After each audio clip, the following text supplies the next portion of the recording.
V novi epizodi sportklubovega intervjuja, ki ga omogoča zavarovalnica Triglav, smo obiskali najuspešnejši slovenski košarkarski klub Cedevita Olimpija.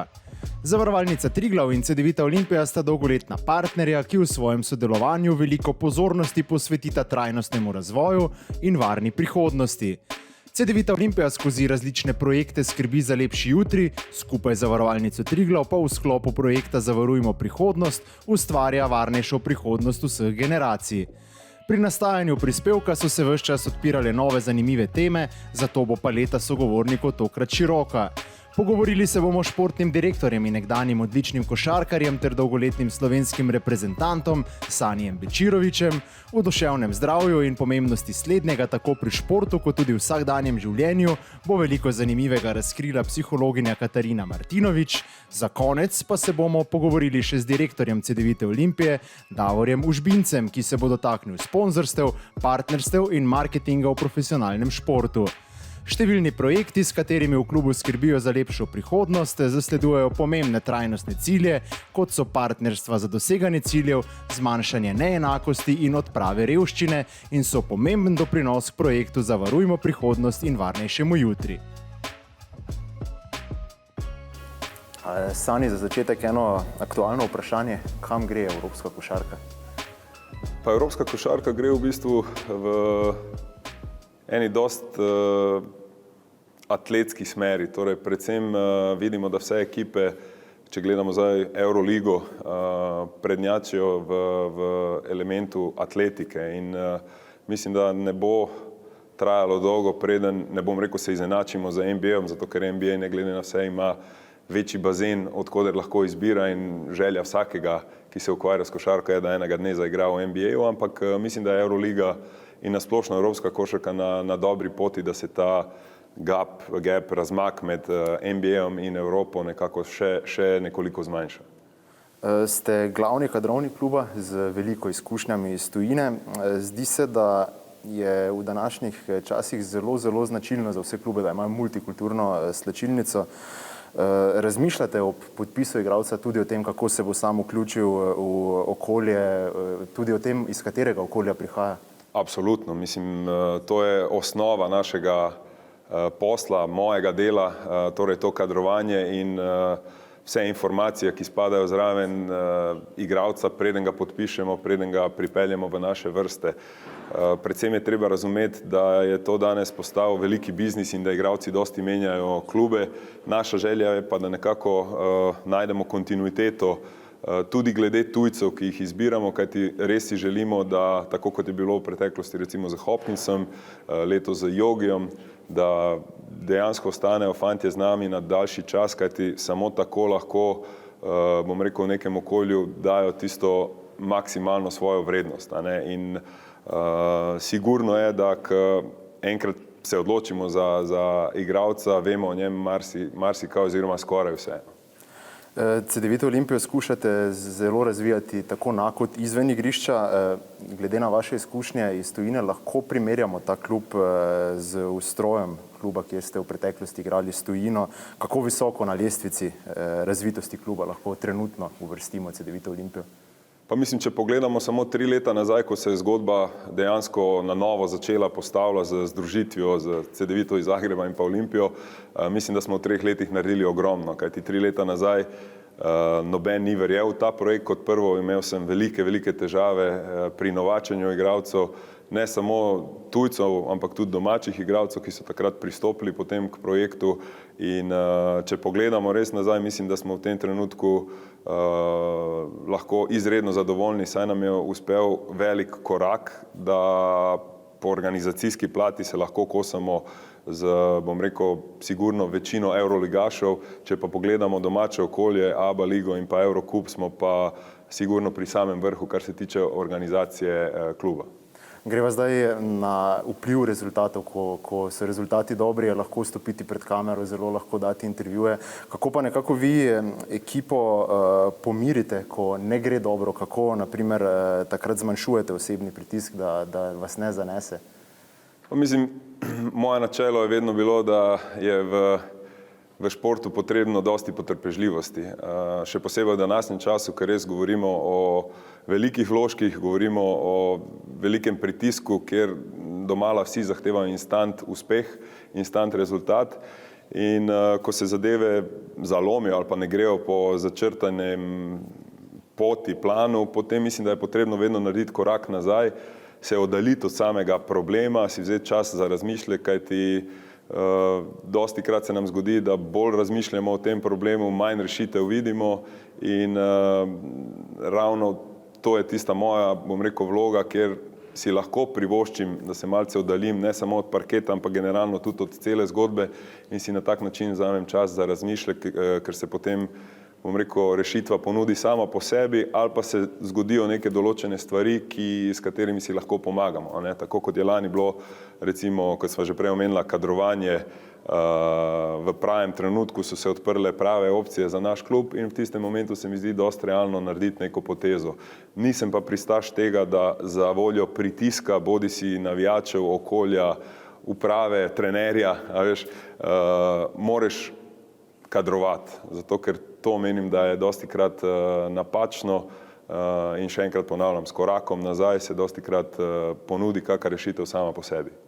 Morava pa se dotakniti še ene zelo aktualne zgodbe. V vaših vrstah imate 14-letnega košarkarja iz Senegala. Na kaj vse je moral klub pomisliti, ko je prišel ta fant k vam? Tu govorimo o nekom zelo posebno zgodbo, daleč stran od svoje domovine, od družine. Kako potem tu tudi skrbeti za športni razvoj? Ja, ko govorimo o Sambi, govorimo o enem prvem projektu Cedevita Olimpije, ki je povezan s tujino ali pa dajmo reči za nekom, ki prihaja res od daleč. Enostavno, zopet se vračamo na začetke, po 3 letih kadrovanja smo klub pripeljali na to raven, da lahko se spustimo tudi v tak projekt in kot si sam omenil, je tu bilo ogromno enih pomislekov, bom rekel, vprašanj in pa nazadnje tudi logističnih izzivov, katere smo potem uspešno izpeljali.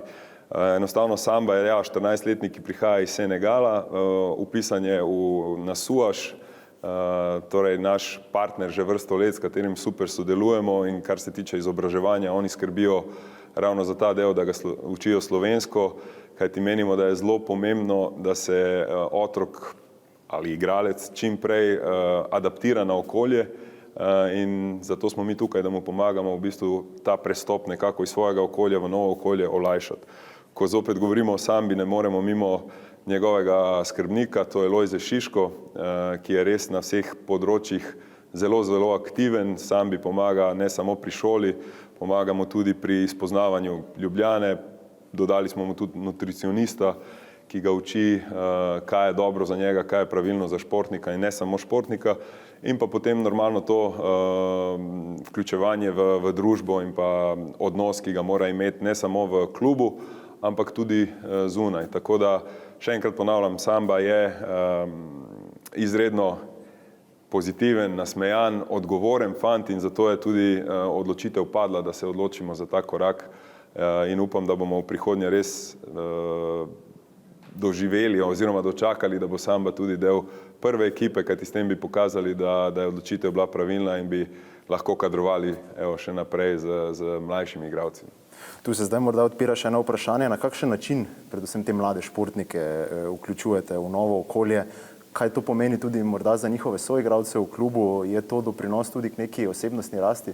Absolutno, mislim, zagotovo, pač to gre eno z drugim, ne? Enostavno je tako, da vsi naši fantje so izredno naklonjeni Sambi, pa ne samo Sambi, tudi v preteklosti so bili tu tujci in vedno so jih sprejemali z odprtimi rokami.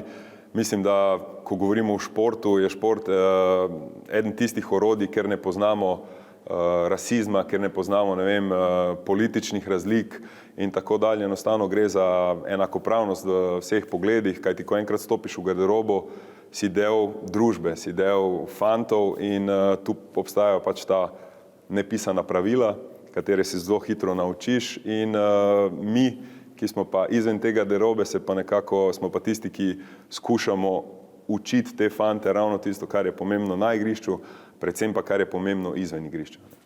Šport pa je nekako super priložnost, da se vključi tudi mladostnike iz šibkejših okolij. To je tudi nekaj, čemur vi date veliko pozornosti. Kako lahko kot družba pomagamo pri teh zgodbah? Mislim, da obstaja 1001 način. Vsi vemo, da ne samo mi kot klub Cedevita Olimpija, ampak generalno mislim, da na tem področju delamo ogromno v zadnjih letih, da se vsi zavedamo, kako pomembno je biti društveno odgovoren in pomagati kjerkoli se da. Mi osebno, kar se tiče konkretnih primerov, vedno skušamo pomagati otrokom na ta način, da se jih vključi v določene kampe, da se jih vključi na določena potovanja, katera bi jim drugače bila mogoče nedosegljiva, in na ta način pokažemo otrokom, da skozi šport se da doseči marsikaj in jih tudi na ta način motivirati, da mogoče pa enega dne z pridnim treningom in z nekim, bom rekel, dolgoročnim ciljem lahko doseže svoje sanje, ne glede na to, da mogoče trenutna situacija njegova in pa družine ni najboljša. Se pa potem zdi, da tudi šport pripomore k zmanjševanju neenakosti, tudi med vrstniki za voljo vsega tega? Zagotovo, to je tisto, kar sem prej dejal. Enostavno vrstniki med sabo ne gledajo tako kot odrasli na bodisi kako si oblečen, bodisi od kje prihajaš, kakšna je tvoja situacija doma, ampak enostavno hočejo samo igrati košarko in zmagovati. In če ti lahko pripomoreš temu, da tvoja ekipa zmaguje oziroma da najdeš svoje mesto znotraj te piramide, ekipne piramide, potem mislim, da je ravno šport zagotovo tisto orodje, kjer je prostor za vsakogar.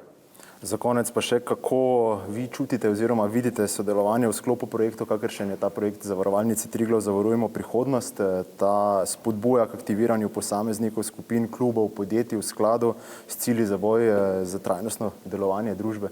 Pa mislim, mi smo absolutni podpornik takšnih akcij, kajti ko gledamo strani, vidimo, da se vsako leto ravno to ozaveščanje o družbeni odgovornosti oziroma pomoči širi in se dotika vedno več ljudi. Sam osebno sem že med kariero dostikrat bil, bom rekel, pobudnik za take stvari in bil deležen bodisi individualno ali skozi klub, in to je tisto, čemer težimo tudi v Cedeviti Olimpiji, torej skušamo tako igralce kot strokovni štab nekako ozavestiti o tem in jih spodbujamo, da bodo sami prav tako aktivni. Kar se tiče konkretno primera Zavarujemo prihodnost, mislim, da je res lepa gesta Zavarovalnice Triglav, da se trudi na vsak način pomagati tistim, ki so, bom rekel, manj srečni oziroma imajo potrebo po tem. Sani, najlepša hvala. Hvala vam.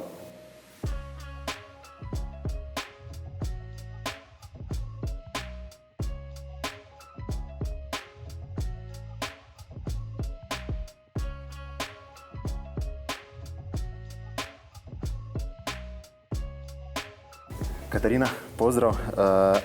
Prvo pitanje, strani sportaši v timu lahko se brzo nađu sami, brez prijatelja, brez obitelji. Kako ih onda potaknuti da ostanu vedri, da ostanu prisutni ovdje i sada, kako ne bi završili u depresivno stanje? Preseljenje je jedan od velikih životnih događaja, poput sklapanja braka, razvoda, rođenja djeteta, gubitka posla, i svaki veliki događaj izaziva i nekakvu veliku promjenu koja zahtijeva određenu prilagodbu koja može biti stresna.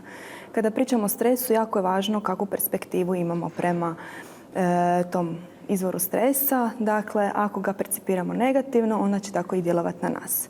Dakle, sve neugodne emocije koje sportaši u tim trenucima mogu osjećati su apsolutno prihvatljivi i normalni.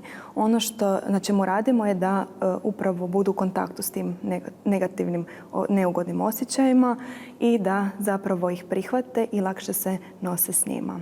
Dakle, svako glumljenje da nije teško ili glumljenje neke pretjerane hrabrosti zapravo nije preporučljivo. Jer samim time što mi prihvaćamo te neugodne emocije spriječava da dolazi do nekakvog preplavljivanja i da se dovedemo u nekako stanje velike neugode. Osim toga, učimo ih tehnikama relaksacije, mindfulnessa, pomažemo im postavljati ciljeve, da naprave nekakve dnevne rutine i Sportaši posvećuju puno vremena, energije i financijskih sredstava izgradnji svojih tela i dobroj fizičkoj kondiciji. Psihološka stabilnost, međutim, ponekad je zanemarena. Mislite li i vi da pomalo zaboravljamo na mentalni trening? Pa danas je biti u sportu vrlo zahtjevno. Konkurencija je sve veća, zahtjevi su sve veći i zapravo zahtjeva od svakog sportaša da bude jako, jako dobro pripremljen, da radi, da bude apsolutno posvećen svom sportu i da bude kvalitetno pripremljen. Idemo sad na šport. Šta vi savjetujete sportašima koji osjećaju veliki pritisak prije utakmice, koji su na treninzima vrlo dobri, a na utakmici pregore? To je recimo jedna česta tema koju radimo sa sportašima. Zapravo sportaši koji osjećaju, znači ne mogu prikazati ono što prikazuju na treninzima, može biti nekakav problem, odnosno teškoća u nošenju sa pritiskom. Sportaš u tim trenucima može osjećati, dakle, nisko samopouzdanje, može biti pretjerano usmjeren rezultat i imati slabiju samoregulaciju emocija. Dakle, u tim trenucima ono što mi radimo sa sportašima je da ih učimo pravilno postavljanje ciljeva na način da se fokusiramo na one ciljeve koji su pod njegovom kontrolom i zapravo koji utječu na poboljšanje njegove, unapređivanju njegove vještine.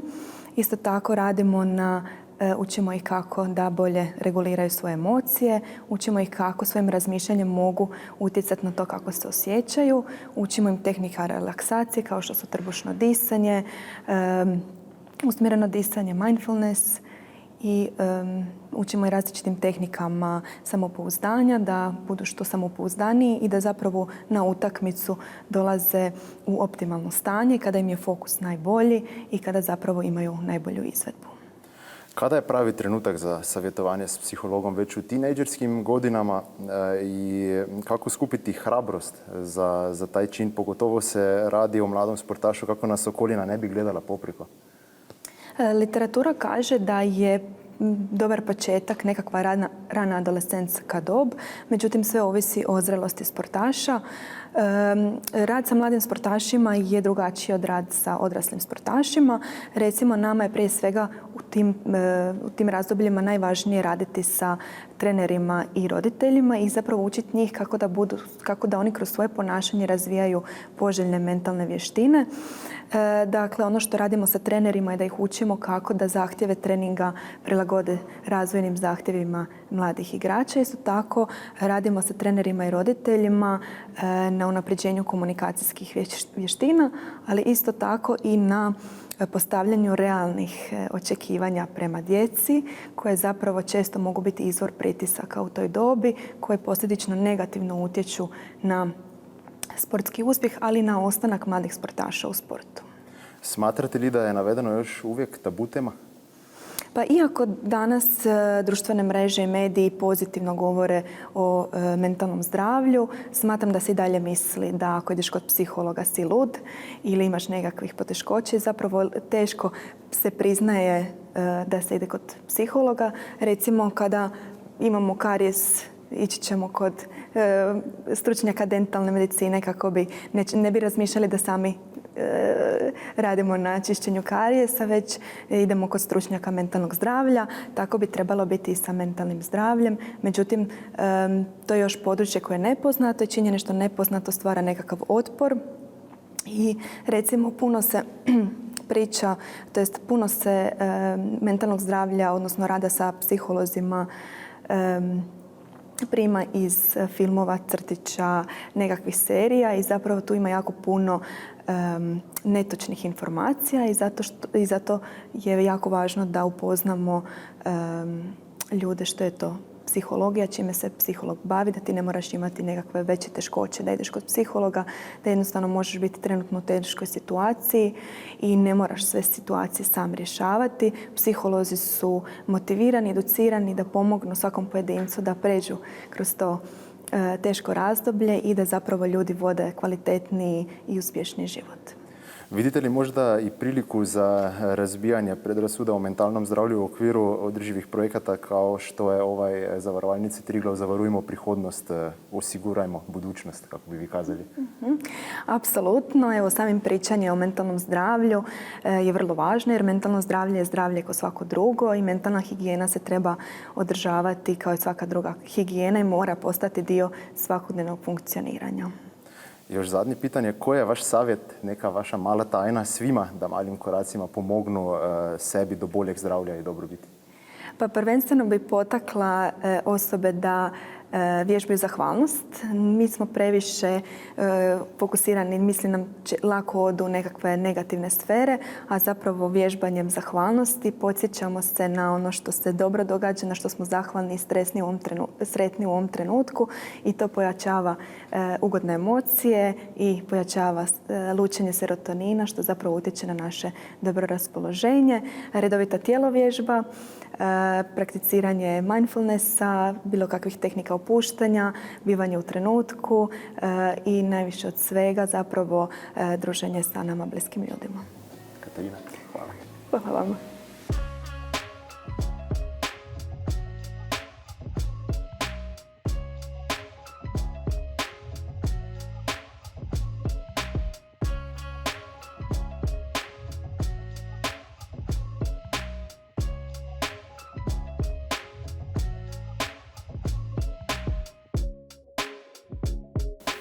Davor, prisrčen pozdrav v naši družbi. Ste oseba, ki je že zelo dolgo vključena v šport na najvišji ravni. Najprej vprašanje, kako gledate na spremembe financiranja športnih klubov, ki so bili nekako pred 20-30 leti bistveno bolj podprti strani držav, državnih podjetij, tega danes več ni? Pa puno se toga promijenilo. Znači, možemo govoriti još, ti kad kažete 20-30 let, to je ono, praktički se vraćamo još u vremena stare bivše države Jugoslavije, gdje sport je bio financiran od državnih poduzeća, od državnih nekih organizacija, službi. To se sad dosta promijenilo. Ne mogu reći da se promijenilo svugdje. Ako sad govorimo za našu regiju u kojoj igramo, znači na zemlje bivše Jugoslavije, još uvijek je veliki utjecaj javnih i rekao bi državnih poduzeća na rezultate kluba. Kad kažem rezultate, na novac koji dobijaju od javnih poduzeća. S jedne strane je to lakše i ljepše je tako raditi jer imate više novaca. S druge strane opet promijeni se vlast pa dobije neki drugi klub ili nešto, tako da nije više isto. Mogu govoriti za Hrvatsku sada i Sloveniju. Mi smo tu poslovno orijentirani. Znači sport je kao grana biznisa gdje jednostavno koliko uspijemo prodati nečega, toliko dobijemo. Isto tako koliko uspijemo marketinških pozicija, nekih sponzorskih uspješno prodati, toliko novaca imamo.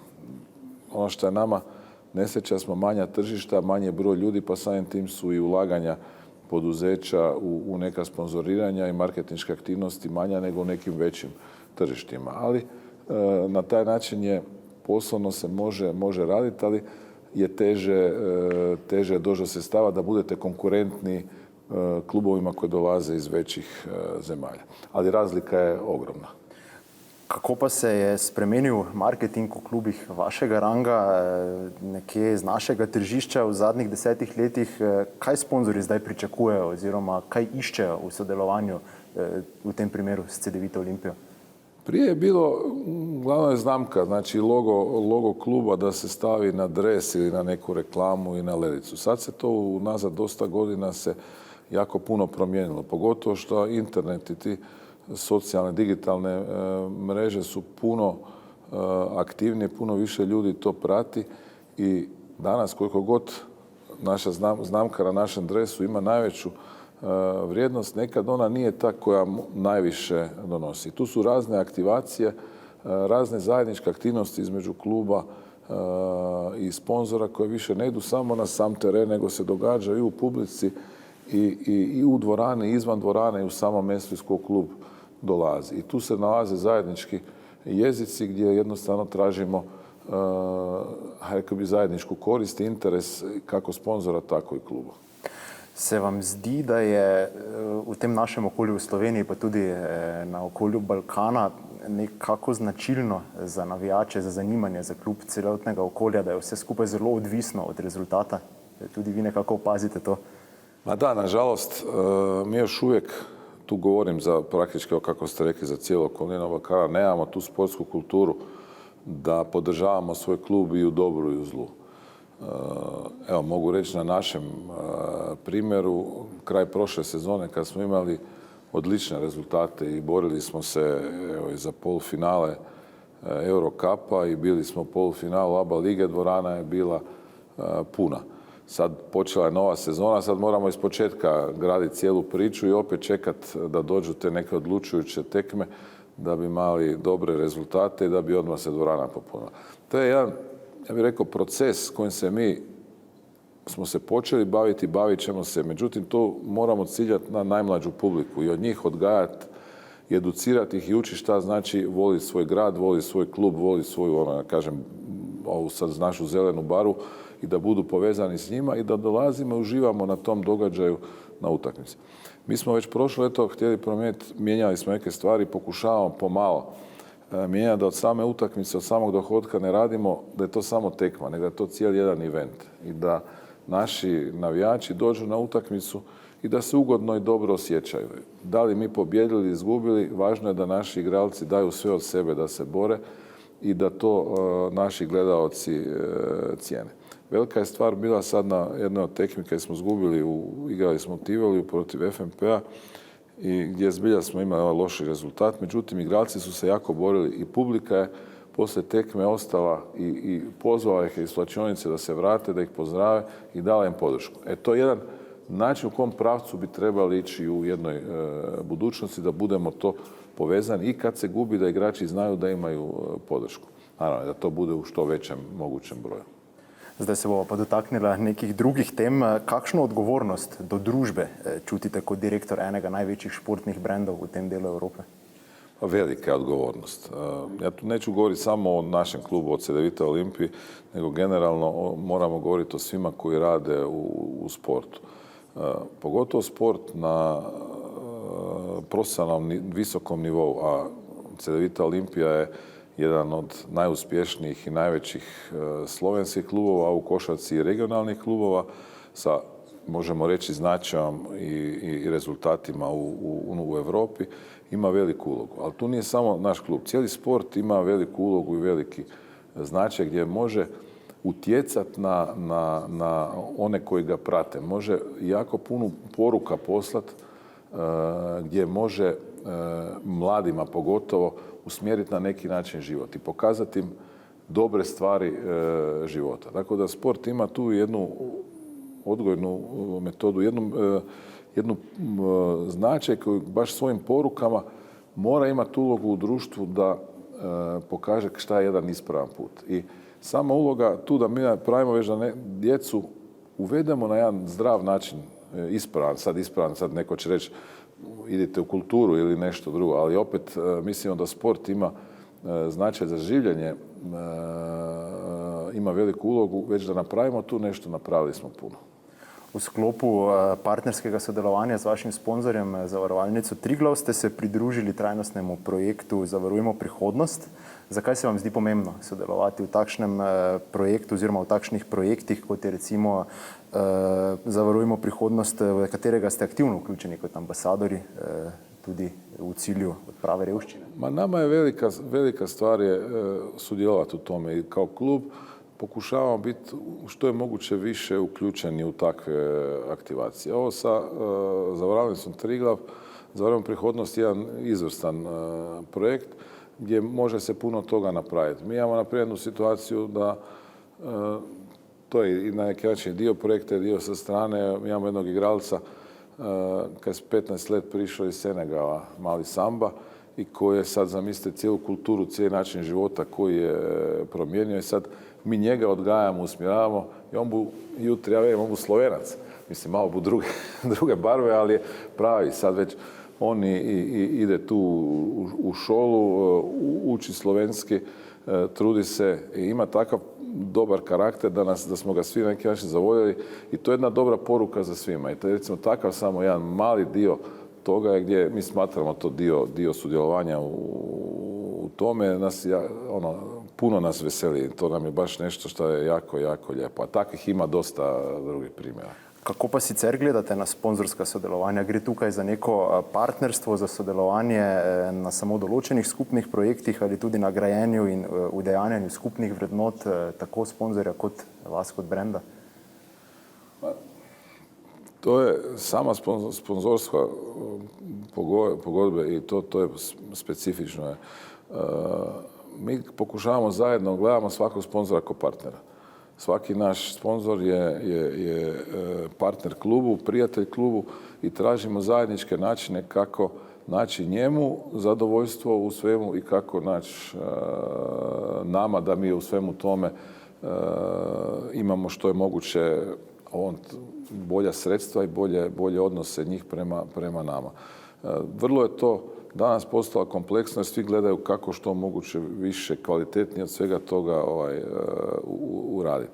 A puno je i klubi i puno je drugih organizacija koje žele razne sponzorska sredstva dobiti, tako da to je jedna, ja bih rekao, borba između svih, ali uglavnom pokušavamo dati jedan dodatni moment da bi svi bili zadovoljni i da bi se zadržali s nama ne samo danas, nego i sutra. Kaj si pa še zraven vsega, kar ste našteli, želite od svojih sponzorjev, partnerjev? Prvo, želimo da nam ti sponzori, partneri budu uz nas ne samo danas, nego i sutra. Da zajednički gradimo naš klub, da oni osjete kako klub diše, kaj je potrebno da bi klub išao naprijed. Nekad to nisu, naravno svi mi nemamo da bi to bila novčana sredstva, međutim nije samo stvar u tome. Puno stvari što možemo zajedno napraviti u raznim projektima i jačanju kluba unutar naše društvene zajednice. A tu se svi naši sponzori mogu prepoznati i naći svoje mjesto. Kakšni pa so vaši načrti za prihodnost na področju družbeno odgovornega delovanja, na katerih področjih vi vidite neko priložnost, da naredite korak naprej k boljši prihodnosti? Puno je toga i šta radimo i gdje gledamo. Mi smo danas igramo ovaj Eurocup 7 Days koji je dio Eurolige. Euroliga kao krovna organizacija ima svoje projekte koje rade. Jedno je projekt sadnje 6000 drveća gdje se svaki na jedan specifičan način se euri skupljaju i onda se ulažu, gdje se otvaraju nova radna mjesta, gdje se opet vraća nešto našoj društvenoj okolini i svemu tome. Tako imamo tome. Onda nešto sad se kreće kroz ABA ligu, radimo neke projekte i sami gdje pokušavamo vratiti nešto našem društvu. Za konec pa še vprašanje glede gostovanj. Ste klub, ki veliko potuje, se razmišlja v tej smeri tudi morda za bolj trajnostni način potovanj, kako bi morda lahko razvili to gledano? Upravo što sam sad bio rekao, taj dio što je Euroliga upravo zbog toga, tih putovanja u takve projekte napravila.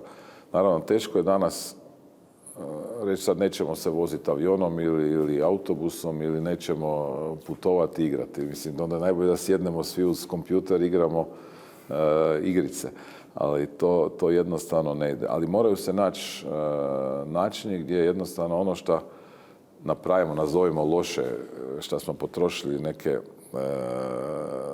negativne plinove ili nešto, moramo naći način kako to vraćati. Ko klub imamo tu jednu akciju, jedan projekt koji, sad je to još uvijek radno, upravo to gdje hoćemo vratiti u okolini i okolišu nešto, znači u sve kod nas zeleno. I zeleni klub, i zelena ovo, i zeleni okolina. Tako da hoćemo napraviti akciju upravo da mi budemo pokretač aktivacije kako se sprema otpad, kako se brine oko okoliša, kako sutra saditi što je moguće više drveća zajedno sa Euroligom. U tome smo dosta aktivni, svjesni smo situacije u kojoj se nalazimo i želimo se potruditi da to bude što je moguće kvalitetnije i bolje napravljeno, da se vrati društvu na najbolji mogući način. Dobro, najlepša hvala za pogovor in pa hvala tudi za vaš trud za izboljšanje prihodnosti. Hvala vama. Evo me veseli da smo bili dio cijelog ovog jednog vrlo lijepog projekta.